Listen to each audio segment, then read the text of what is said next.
It is my pleasure to be with you. This is the Anglican Cable Network Nigeria, ACNN. You're on to the news on the hour. I am Zubechi Frank. The Primate of all Nigeria, Archbishop Metropolitan and the Bishop of Abuja Diocese, His Grace the Most Reverend Dr. Nicholas Dioko, has made a call to Christians and Nigerians at large to take good children upbringing very seriously, saying it is a way of building a good community. He made this submission in Abuja while speaking to newsmen. He stressed that Christian upbringing will at a long run help fight corruption, as people brought up with strong moral values will not dishonor their family names, and in turn their societies will not be dishonored. Christian upbringing must be taken very seriously, because the family is the foundation of society. If our children are properly brought up, they have discipline, they have moral standard, then we will build a strong, virile society. And in fact, it is another dimension of fighting corruption. Because if the families are very strong and the people go out with family name, which they do not intend to dishonor, then they will honor the society, they will honor themselves, they will honor everybody, they will honor God. So we want the society to know that bringing up the children is even more important than just having them. Primate Oko also suggested that the large population of Nigeria has not played a boost to the economy of the nation, but rather the lack of population management has done more hurt, as there is no regard for human lives in the country. As we are in Nigeria, our number has been put about 200 million by National Population Commission. Of these 200 million, is it a quality population? What is the actual population of trained people? What is the actual population of valid people who can represent us in anything as a country? So when you look at it, there are many people who have less value in the country, and that's why we appear not to value the human life. People are dying, people are being killed, and it doesn't bother us. But there are countries with very minimal number of people, and they value everybody because they have something to contribute. The Bishop of Lagos Mainland Diocese Church of Nigeria Anglican Communion, the Right Reverend Akinpelumi Johnson, has called on the federal government of Nigeria to take pragmatic steps to end the killings in the country. He said that the killings and abductions do not show that Nigeria as a country acknowledges secularism. Bishop Johnson made this call during his presidential address at the third session of the Fourth Synod of Lagos Mainland Diocese held at All Saints Anglican Church, Yaba. Killings are not matched with equal reaction by our security forces, and many people have been displaced from their homes because of this. We implore the federal government under the leadership of President Muhammadu Buhari to adopt a more pragmatic approach to curb insecurity in the country. The continued holding of Ms. Leah Sharibo leaves much to be desired in a country that acknowledges secularism. The recent killing of 2 Roman Catholic priests with members of their congregation demonstrates just how depraved people can be. There is an urgent need for this carnage to be stopped as quickly as possible. He also spoke on the coming election, saying that the church and youth need to participate actively in selecting who rules the country. We encourage every Christian of 18 years and above to register and obtain a permanent voter's card and participate actively in the choice of leaders for this nation. We encourage Christians to get involved and offer themselves for elective positions in our polity. Our young people should avail themselves of opportunities presented by the National Assembly to contest in the forthcoming elections and participate in other electoral processes. We should not be swayed by the various inducements and empty promises we have become so used to. My brothers and sisters in Christ, we can no longer afford to sit at home as armchair politicians, but we must be ready to engage as our nationhood is at stake. Speaking to newsmen, some bishops stressed that the church is taking an active role in pushing members to participate in politics. We have got to ask Nigerians to play active part in the forthcoming elections, have their voters card, and also go out to vote, but do so in a peaceful atmosphere without causing any crisis or trouble. It's good to get the PVC, it's good to vote, it's good to be in politics, but we need to pray more for these nations. Let me appeal to our church leaders again and our community leader, political leader, to organize a prayer, one-day prayer for this nation. I'm sure God will take over. We had a synod last month. There I said the time will come before the election that you may come for communion. We will ask that you should produce your voter's card. And if you are not able to do it, you may be deprived of that opportunity. So people are laughing, but it's a way of telling everyone that we are taking it serious. If we have gone through our own outfits to examine candidates and find that this one may serve people better than the other, I think we may lend voice to such candidates.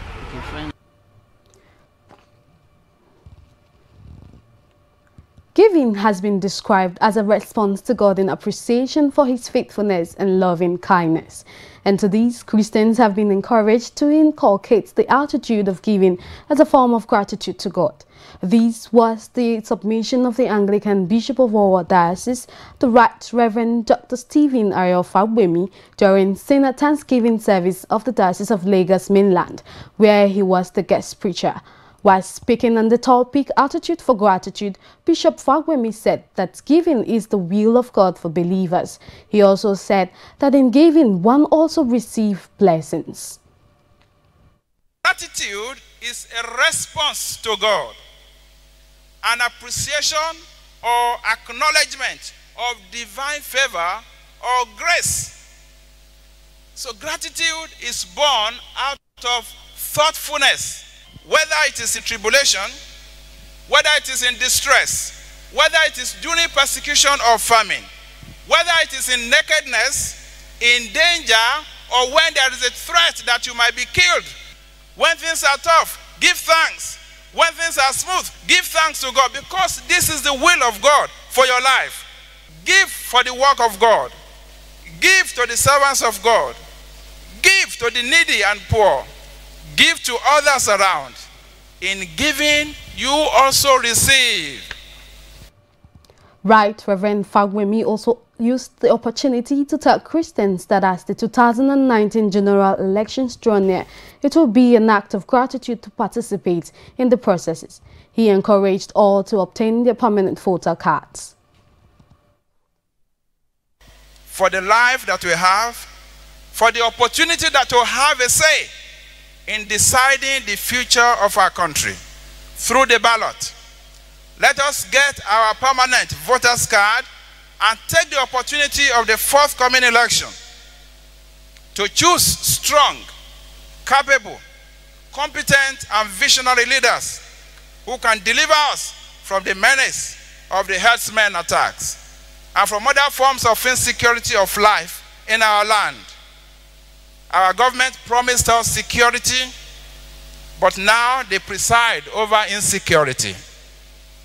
They promised to take action, but now they give us excuse. We have the opportunity, as we give thanks for all this goodness, to be part of the decision as to who becomes our leader.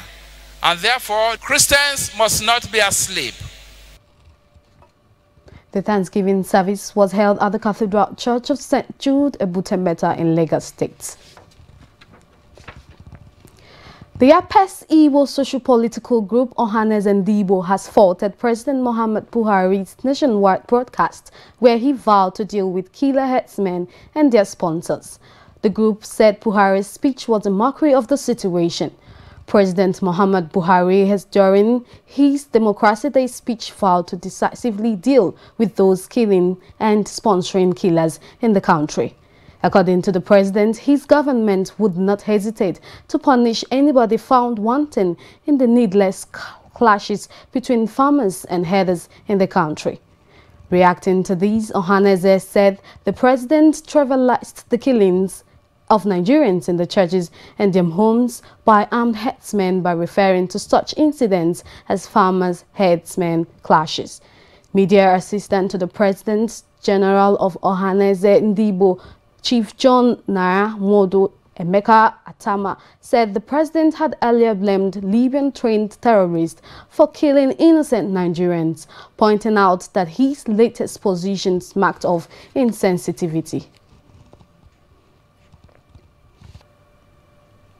The claim by former chairman of Independent National Electoral Commission (INEC), Professor Atahiru Jega, that National Assembly members were bribe takers cascaded into name-callings, with the legislators describing it as the pot calling kettle black.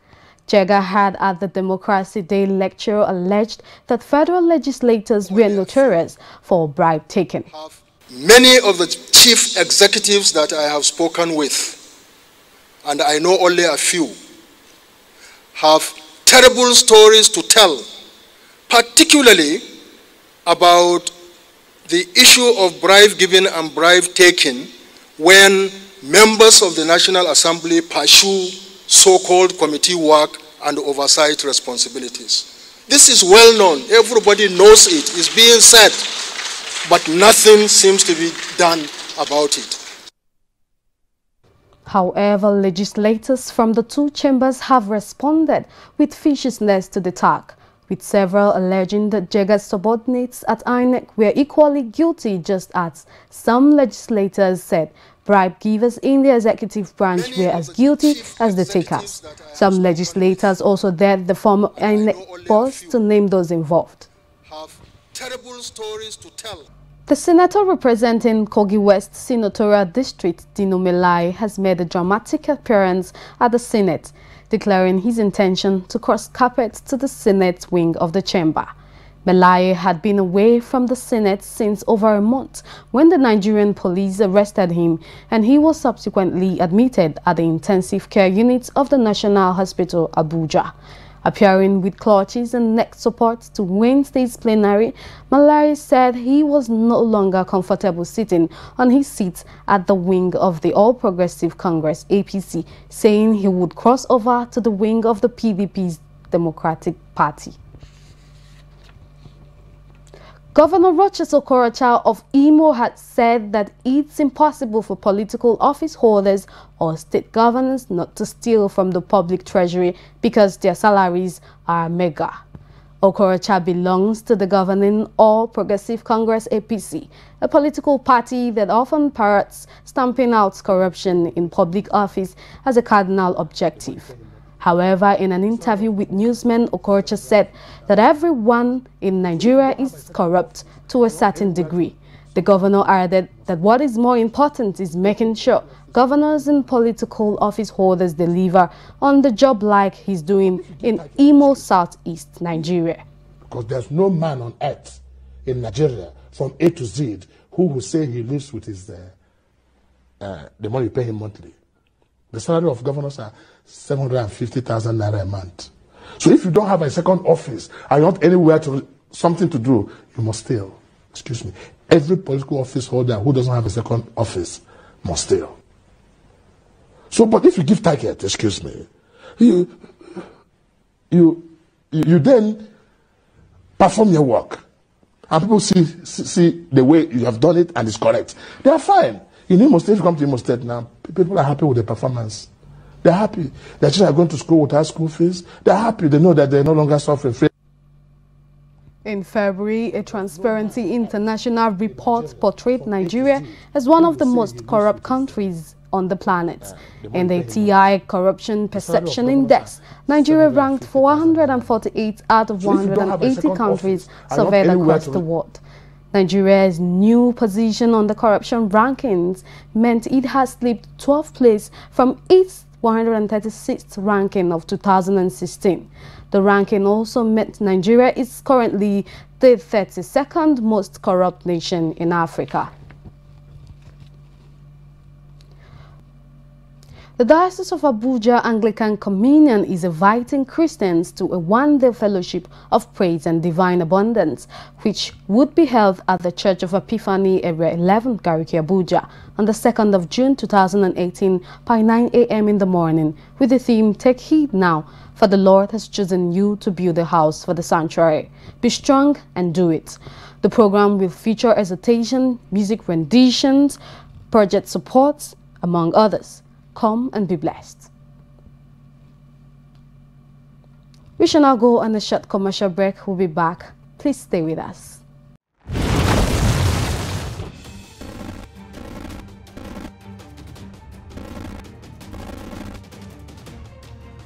The attention of the Primate of all Nigeria, His Grace the Most Reverend Dr. Nicholas D. Oko, has been drawn to the scam SMS, Facebook posts and WhatsApp messages making the rounds about the death of his brother in the United States of America.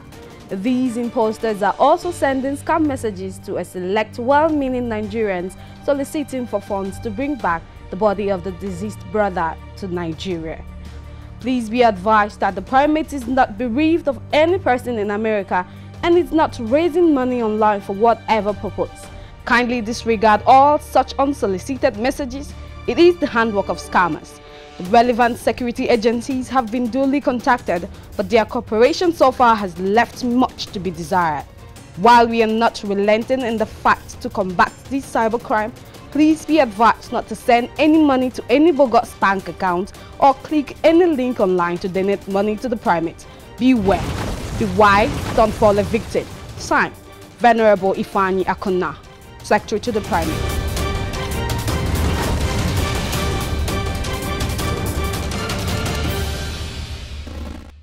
Thanks for joining us. For more on our top stories, please visit our website at acnntv.com or youtube.com/ACNNTV. To be up to date with our news and other programs, please download the ACNN app for Android from Google Play Store. And now to foreign news.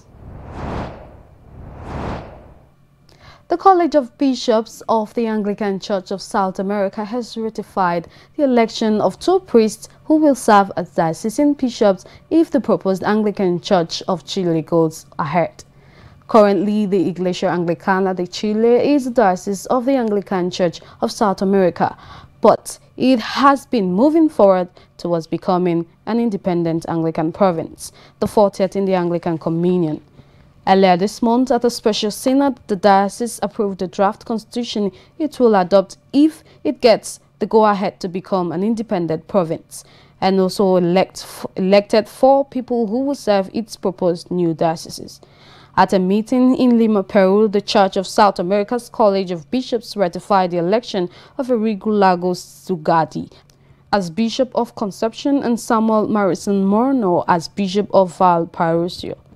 They will be consecrated on Sunday, 15th July at St. Paul's Cathedral in Valparaiso. And now to sports. Head coach of the Super Eagles, Gernot Rohr, has cut down his provisional squad for this summer's World Cup from 30 to 25 players.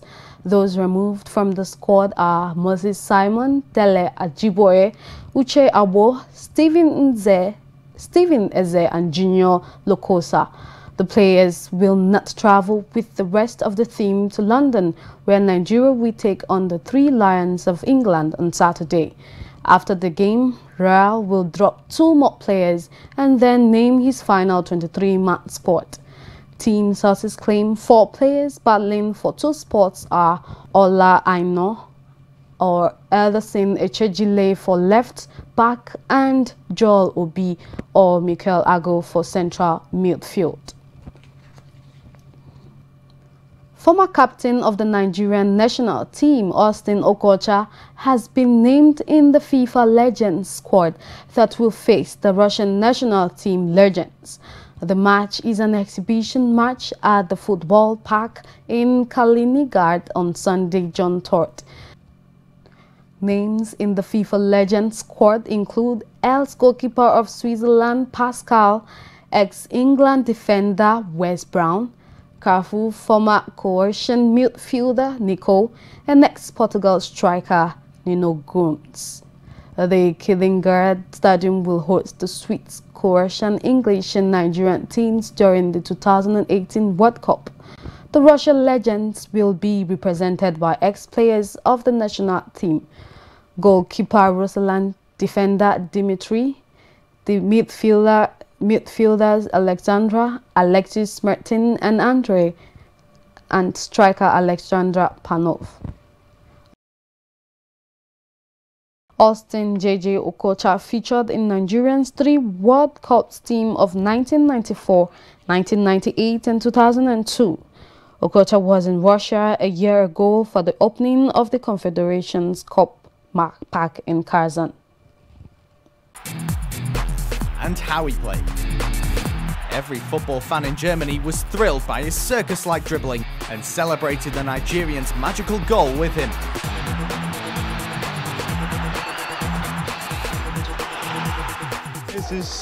I waited until there was a gap, and then I scored the goal. JJ Okocha, an exceptional footballer with a fantastic goal that we just can't get enough of.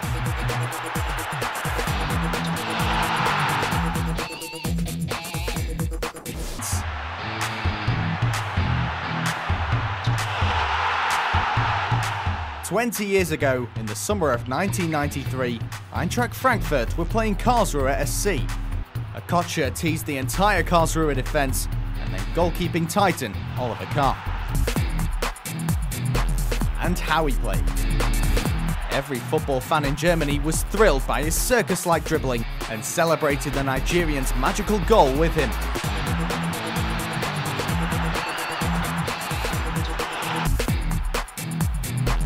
And how he played.